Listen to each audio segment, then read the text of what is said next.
সাক্ষ্যজিৎ চ্যাটার্জিকে আমরা আমাদের কলেজে ঢুকতে দেব না। আমি জানতাম এমনই কিছু একটা হবে। এবার আমি কি করব?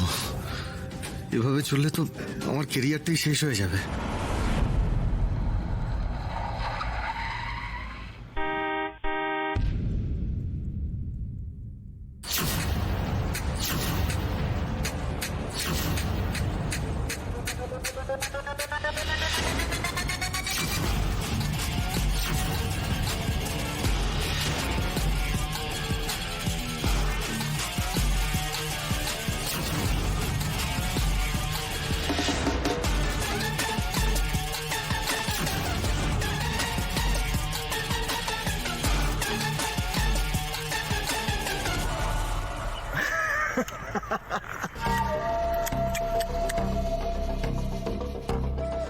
সুপারস্টার সাক্ষ্যজিৎ চ্যাটার্জি, কি অবস্থা হয়েছে তোমার? হ্যাঁ, this is so sad Sakshyajit, this is really very sad.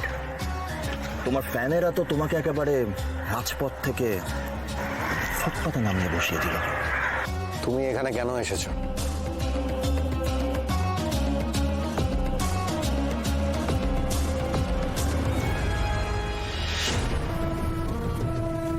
আমি এখন আসবো না তো আর কখন আসবো সাক্ষ্যজিৎ চ্যাটার্জি? আর এরকম একটা এত বড় ধামাকেদার নিউজ পাওয়ার পর আমাকে তো তোমার কাছে আসতেই হয়। আসল কথা কি জানো সাক্ষ্যজিৎ? তুমি যে কত বড় লম্পট আর তোমার যে চরিত্র কতটা খারাপ, বাংলার জনতা এবার সেটা খুব ভালো করে জেনে গিয়েছে। তোমার এই চরিত্রের লাম্পট্য তোমার ক্যারিয়ারকে আজকে তলানিতে এনে নামিয়েছে। তোমার 12টা বেঁচে গিয়েছে সাক্ষ্যজিৎ।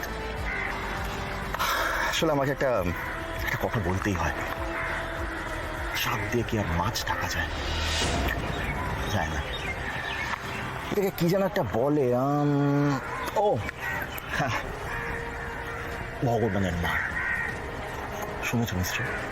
জাস্ট লাক বাই চান্স পরপর কয়েকটা মুভি হিট হয়ে গিয়েছে আর ভেবেছিলে তুমি ইন্ডাস্ট্রিতে একা রাজ করবে, কিন্তু সেটা তো আর হলো না সাক্ষ্যজিৎ চ্যাটার্জি। কিন্তু আজ ভগবান নিজেই তোমাকে তোমার অকাত বুঝিয়ে দিয়েছে। You are finished Sakshyajit Chatterjee. শকুনের অভিশাপে গরু মরে না যে।